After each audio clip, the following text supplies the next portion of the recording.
Assalamualaikum warahmatullahi wabarakatuh. Pertama-tama, marilah kita panjatkan puja dan puji syukur kita atas kehadirat Allah Subhanahu wa Ta'ala, yang mana karena rahmatnya lah kita masih dapat berkumpul dan bertemu dalam mata kuliah usul fikih pada hari ini. Sholawat serta salam tak lupa kita hanturkan, kita panjatkan kepada Nabi kita, Nabi besar yaitu Nabi Muhammad SAW. Halo teman-teman, perkenalkan kami dari kelompok 1.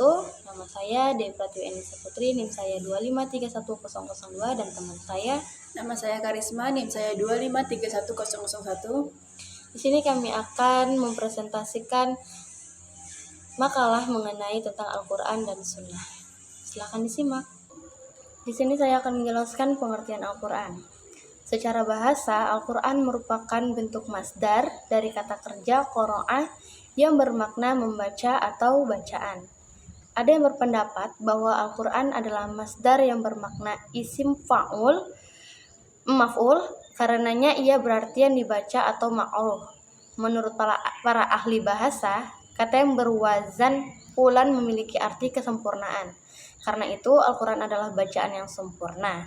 Sedangkan pengertian menurut istilah atau terminologi, Al-Quran adalah kitab Allah yang diturunkan kepada utusan Allah, Muhammad SAW, yang termaktub dalam mushaf dan disampaikan kepada kita secara mutawatir tanpa ada keraguan. Saya akan menjelaskan pengertian dari sunnah. Kata sunnah ditinjau dari segi lughawi, diambil dari bahasa Arab yang berarti adah atau tradisi yang kebiasaannya, di mana tradisi dan kebiasaannya mencakup yang bersifat baik, buruk, ataupun terpuji dan tercela. Pengertian menyebutkan kata sunnah dalam Al-Quran pada umumnya menunjukkan pada pengertian lughawi sebagaimana telah disebutkan sebelumnya.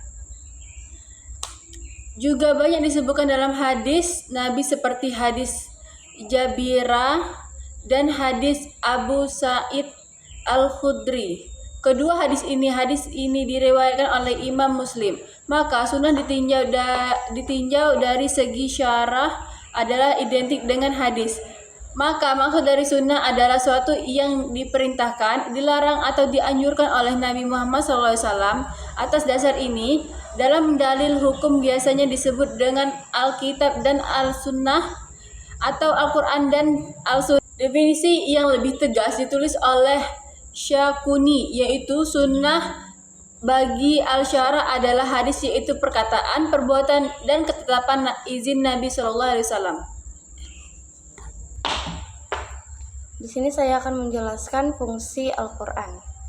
Yang pertama yaitu petunjuk bagi manusia. Menjelaskan, menginformasikan, atau menunjukkan adalah arti harfiah dari kata kerja hudan.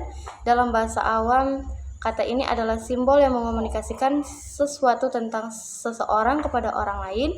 Sebagai panduan, tugas Al-Quran adalah menuntun pembacanya ke puncak pencapaian manusia, menjadi bahagia baik sekarang maupun di kehidupan selanjutnya. Pertama dan terutama, Al-Quran adalah kitab yang dapat dijadikan petunjuk bagi manusia. Ketika mencari petunjuk, umat Islam merujuk kepada Al-Quran. Akan tetapi, Al-Quran dengan jelas menyatakan bahwa Al-Quran adalah kitab yang dapat diambil manfaatnya oleh semua orang, tidak hanya umat Islam. Yang B, penyempurna. Penyempurna kitab-kitab terdahulu, Al-Quran juga berfungsi sebagai pelengkap teks-teks suci terdahulu. Allah Subhanahu wa Ta'ala menurunkan Al-Quran kepada para nabi dan rasulnya sebagai kitab suci terakhir. Tanggung jawab utama untuk mengangkat teks-teks suci terdahulu berada di puncak Al-Quran.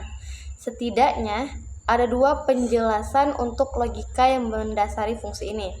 Yang pertama, teks-teks suci terdahulu benar-benar diturunkan untuk sekelompok orang tertentu pada kurun waktu tertentu.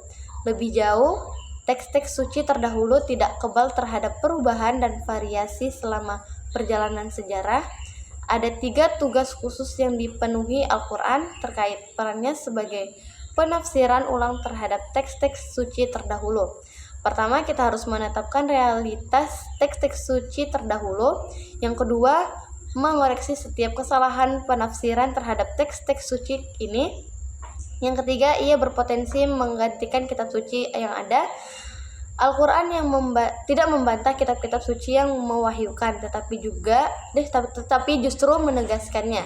Iman kepada keberadaan kitab-kitab yang diturunkan Allah kepada para nabi sebelum Muhammad sebenarnya diwajibkan bagi umat Islam menurut ajaran Islam. Saya akan menjelaskan fungsi sunnah. Yang pertama adalah fungsi sunnah sebagai penguat atau ta'kid. Hukum dalam Al-Quran dalam fungsinya ini, menurut hemat penulis sunnah melakukan ta'kid atau penguat atas hukum-hukum yang terkandung dalam Al-Quran dengan menggunakan beberapa cara.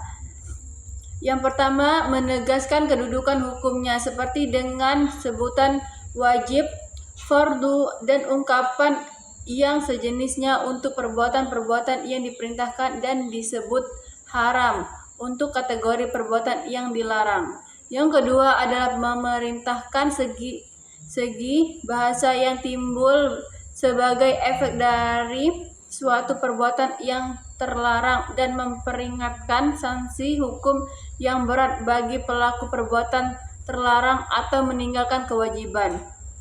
Yang ketiga, memperingatkan amaliyah secara dawam atas suatu kewajiban yang menampakkan suatu kebencian yang sangat terhadap suatu yang dilarang. Yang keempat adalah menerangkan posisi kewajiban dan larangan dalam syariat Islam sebagai contoh sunnah yang termasuk fungsi mu'akid, di antaranya hadis yang metakidkan mewajibkan sholat dan puasa.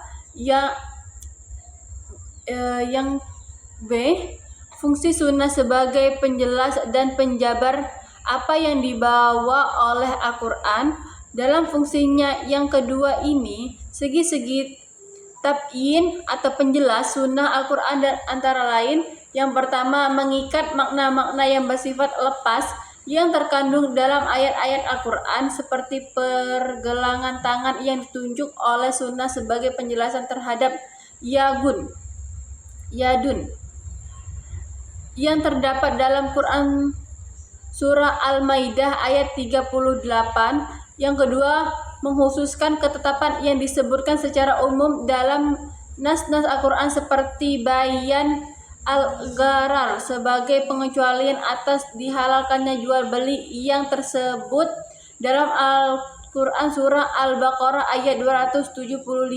Yang ketiga, menjelaskan mekanisme penjelasan dari ketetapan-ketetapan Al-Quran dan tata cara pelaksanaan sholat, haji, puasa, dan kewajiban lainnya.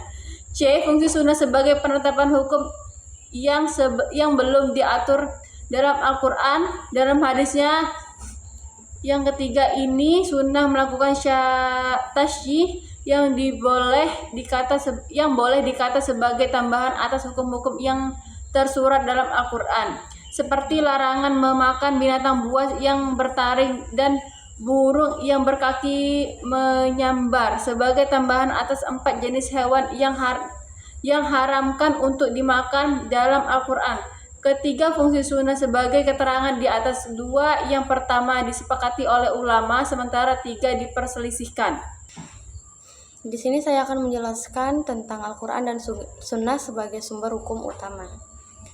Secara garis besar, hukum-hukum yang terkandung Al-Quran dalam 3 bidang, yaitu akidah, akhlak, dan hukum-hukum amaliyah. Akidah mengaji masalah-masalah yang berkaitan dengan keimanan, seperti iman kepada Allah, hari akhir, dan lain sebagainya. Masalah ini dibahas secara khusus dalam ilmu tauhid atau aqaid atau ilmu kalam atau teologi. Akhlak membahas tentang cara-cara membersihkan dari kotoran-kotoran dosa dan menghiasinya dengan kemuliaan. Secara khusus, masalah ini dibahas dalam ilmu akhlak dan tasawuf.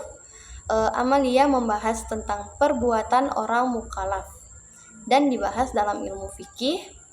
Secara garis besar, hukum-hukum amaliyah dibagi menjadi 2, yaitu ibadah dan muamalah.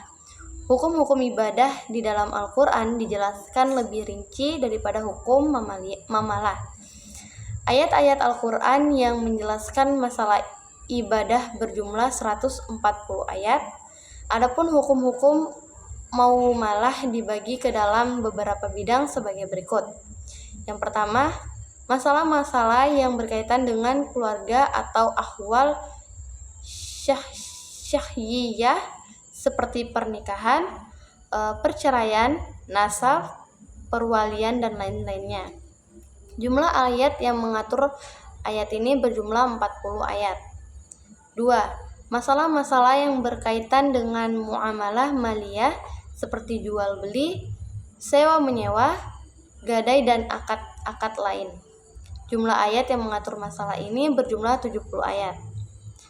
Yang ketiga, masalah-masalah yang berkaitan dengan peradilan, persaksian, dan sumpah atau yang biasa disebut dengan hukum cara murafaat. Jumlah ayat yang mengatur masalah ini berjumlah 13 ayat.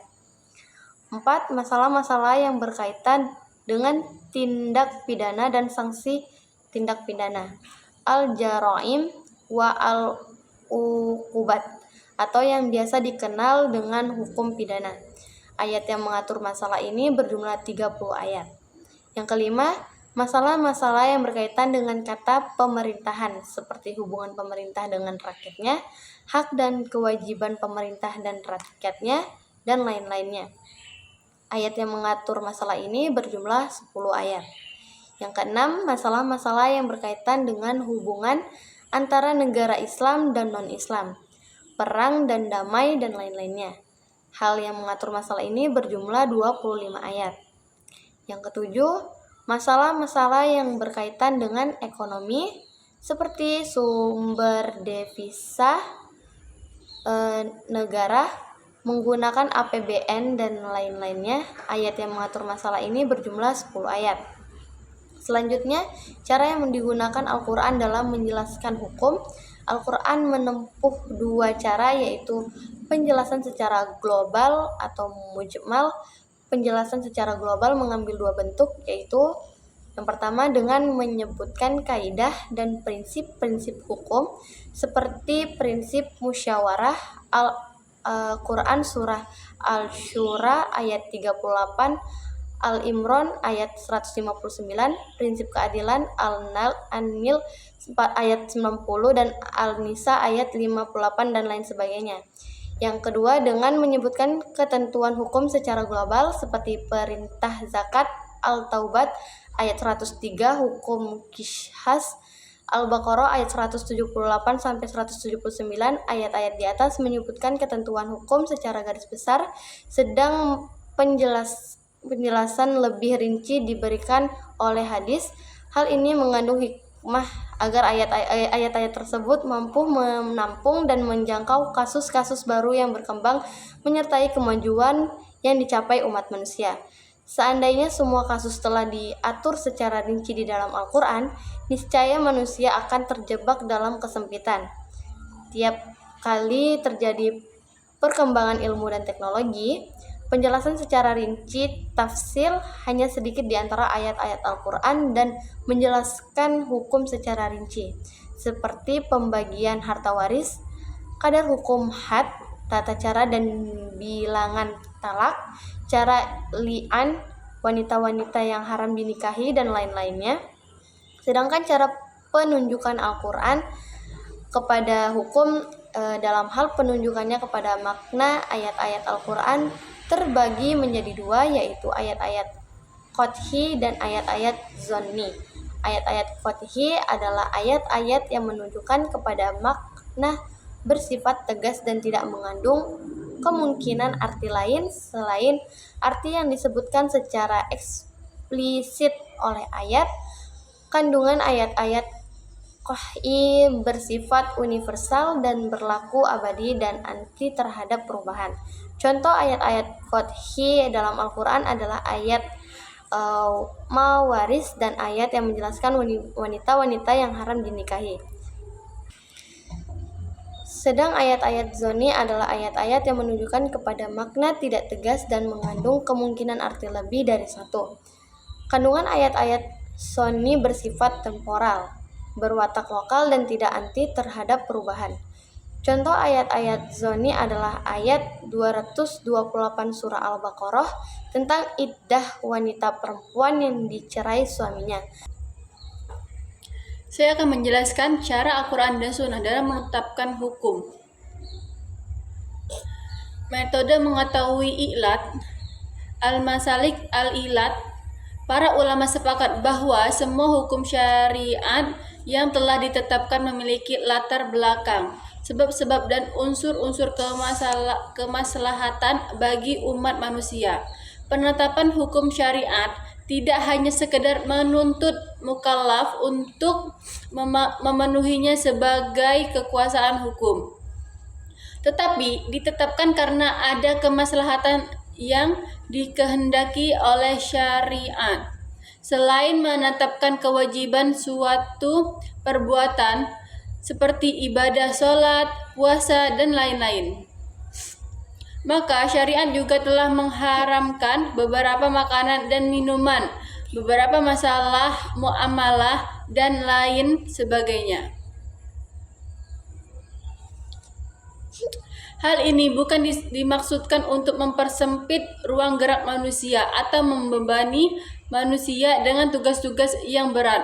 Namun, di sebalik ketetapan syariat tersebut terkandung kemaslahatan bagi manusia, yakni menolak bahaya dan menghilangkan berbagai kesulitan manusia. Tujuan tersebut dapat dilihat dari beberapa syariat atau tanda ilat yang terdapat di dalam nasah sebagai disebutkan dengan jelas dalam Al-Quran dan Sunnah. Sebagian lagi hanya beberapa isyarat. Ada pula yang harus diamati dan dianalisa terlebih dahulu, sehingga mujtahid memerlukan cara-cara tertentu untuk mengetahuinya yang disebut dengan masalai al-ilat atau turuk al-ilat. Masalai al-ilat adalah cara-cara, metode, atau dasar teori yang digunakan untuk mengetahui ilat suatu hukum. Dengan kata lain, suatu cara atau metode yang digunakan untuk mencari sifat atau ilat dari suatu peristiwa dengan yang dapat dijadikan berdasar dalam menetapkan hukum. Ada beberapa cara yang digunakan untuk mencari sifat atau ilat. Namun, yang masyhur dan populer digunakan di kalangan ulama usul fiqh adalah berdasarkan konteks nasah. Penetapan nasah sebagai salah satu cara dalam menetapkan ilat tidaklah berarti bahwa ilat itu langsung disebut dalam nasah, tetapi dalam lafaz-lafaz yang digunakan dalam nasah dapat dipahami adanya ilat. Dalam hal ini nasah-nasah Al-Quran dan Al-Hadis telah menerangkan suatu sifat merupakan ilat hukum dari suatu peristiwa atau kejadian, maka ilat yang demikian disebut ilat mansyuh alaih. Dalam menunjukkan nasah tentang sifat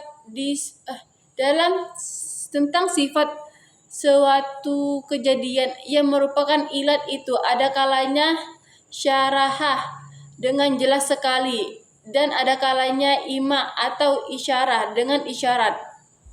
Atau dengan kata lain, menetapkan ilat pada dalil-dalil nasah nakliyat. Ada dua macam, yaitu sarahah jelas secara langsung dan ima atau isyarah dengan isyarat secara tidak langsung. Yang pertama adalah sarahah, yaitu ungkapan yang jelas menunjukkan ilat tanpa mengandung kemungkinan makna lain. Dengan kata lain, lafaz nasah itu sendiri yang menunjukkan ilat hukum dengan jelas. Misalnya, bila di dalam nasah itu disebutkan dengan ilatnya adalah demikian, ilatum kadza, atau sebagian karena demikian, lisababin kadza, maka dalalah sarahah itu sebagai dibagi kepada dua macam, yaitu dalalah sarahah taqiyah dan dalalah sarahah zaniyah.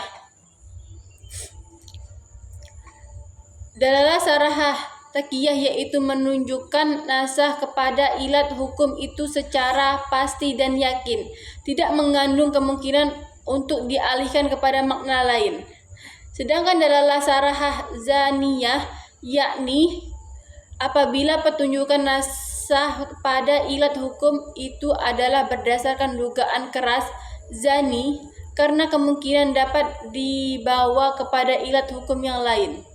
Yang kedua adalah immah, isyarah atau tanbih, peringatan, yaitu dalalah yang dipahami dari hubungan kausalitas antara hukum dan sifat yang disebutkan, atau dengan kata lain yaitu dengan suatu sifat menyertai petunjuk itu dan sifat itu merupakan ilat ditetapkannya suatu hukum. Di samping itu, hubungan kausalitas tersebut dapat dipahami dengan segera, sehingga ilat hukum dapat diketahui secara mudah. Jika pertanyaan sifat itu tidak dapat dipahami demikian, maka tidaklah ada gunanya menyertakan sifat tersebut.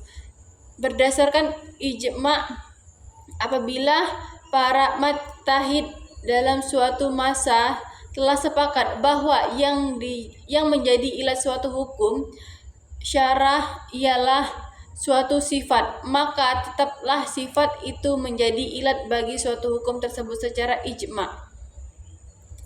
Dengan kata lain, jika para mujtahid suatu periode tertentu telah sepakat mengenai sebuah ilat tentang suatu hukum, maka sifat yang dijadikan ilat bagi sebuah hukum dengan cara ijma' sepakatan mujtahid itu dapat diterima. Penerimaan ini tentunya oleh orang-orang yang setuju dengan adanya qiyas, karena pembicaraan mengenai ilat terdapat dalam pembahasan mengenai qiyas. Karena itu, bagi mereka yang menolak qiyas, berarti mereka juga menolak adanya ilat hukum berdasarkan ijma'. Misalnya ijma' para mujtahid bahwa yang menjadi ilat bagi perwalian seorang bapak terhadap harta anaknya yang belum dewasa adalah keadaan anak tersebut belum dewasa. Maka ilat hukum dalam masalah ini adalah berdasarkan ijma' para mujtahid pada masa itu. Yang ketiga, berdasarkan as-sabru wa taksim. As-sabru wa taksim yaitu meneliti kemungkinan sifat-sifat pada suatu peristiwa atau kejadian, kemudian memisahkan atau memilih di antara sifat-sifat itu mana yang lebih tepat dijadikan ilat hukum. Di sini saya akan menjelaskan tentang kehujaan Al-Quran.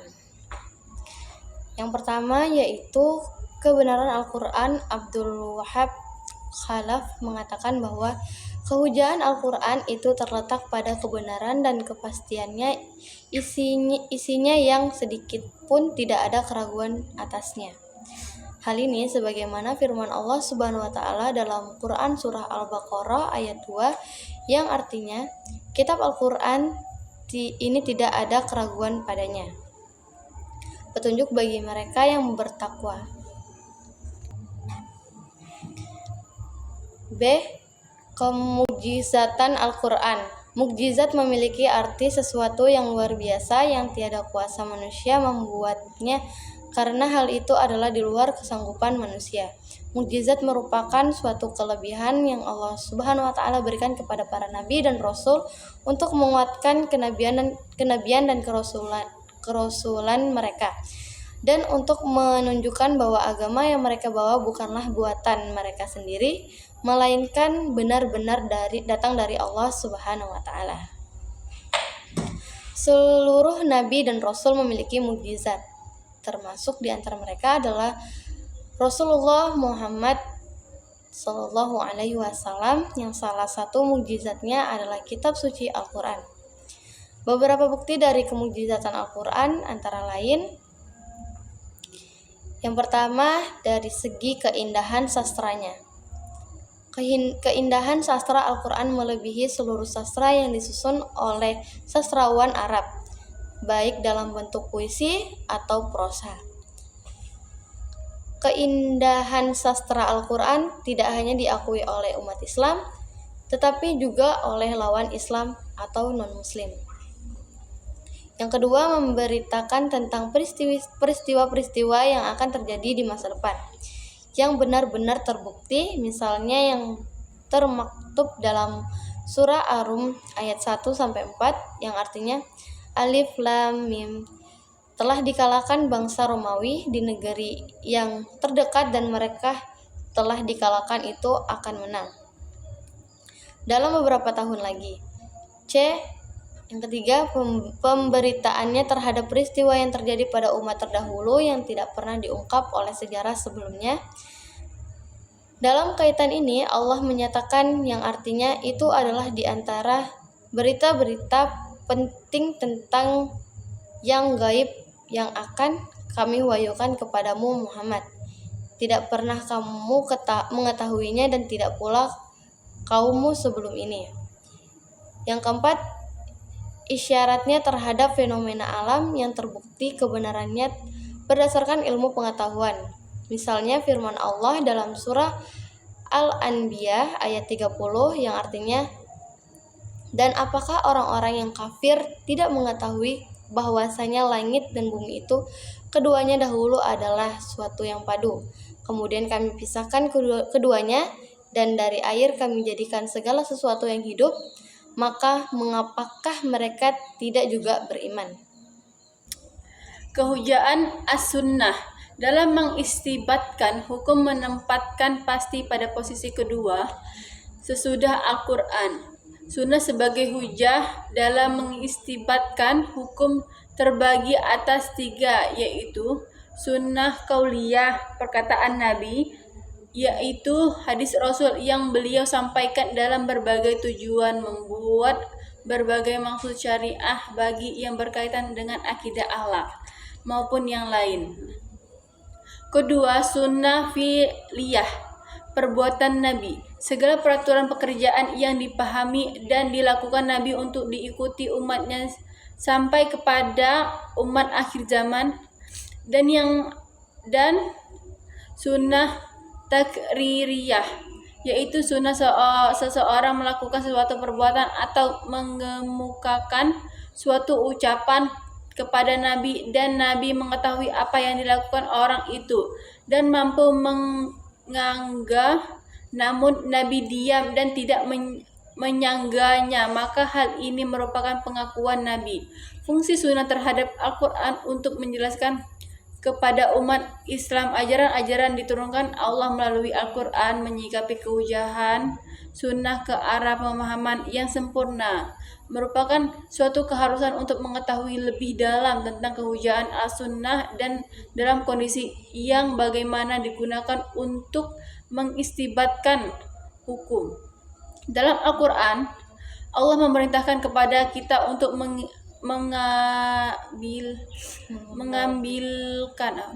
mengembalikan dan persoalan kepada Al-Quran dan menyelesaikan suatu persoalan. Allah berfirman dalam Al-Quran surah An-Nisa 59 yang berbunyi, hai orang-orang yang beriman, taatilah Allah dan taatilah Rasul dan ulil amri di antara kamu. Kemudian jika kami berlainan kepada tentangan suatu, maka dikembalikan kepada Allah dan Rasul-Nya.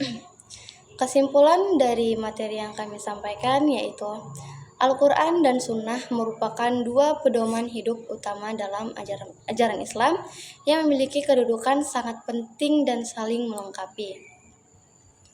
Al-Quran berisi wahyu Allah Subhanahu wa Ta'ala yang menjadi sumber hukum pertama, mencangkup seluruh aspek kehidupan manusia, baik dalam bidang akidah, ibadah, maupun muamalah. Sementara itu, sunnah berfungsi sebagai penjelas, penafsir, dan penguat dari ayat-ayat Al-Quran agar pesan-pesan Allah dapat dipahami secara lebih jelas dan diterapkan dengan benar dalam kehidupan sehari-hari. Melalui Al-Quran dan Sunnah, umat Islam diajarkan untuk menempuh jalan yang lurus, menegakkan keadilan, menjaga akhlak, serta mempererat hubungan dengan Allah dan sesama manusia. Oleh karena itu, memahami, mengamalkan, dan menjadikan Al-Quran serta Sunnah sebagai pedoman utama merupakan kewajiban bagi setiap muslim agar dapat meraih kebahagiaan dunia dan keselamatan di akhirat. Mungkin sekian presentasi dari kelompok kami. Mohon maaf bila ada salah kata, kami akhiri. Wabillahi taufiq wal hidayah. Wassalamualaikum warahmatullahi wabarakatuh.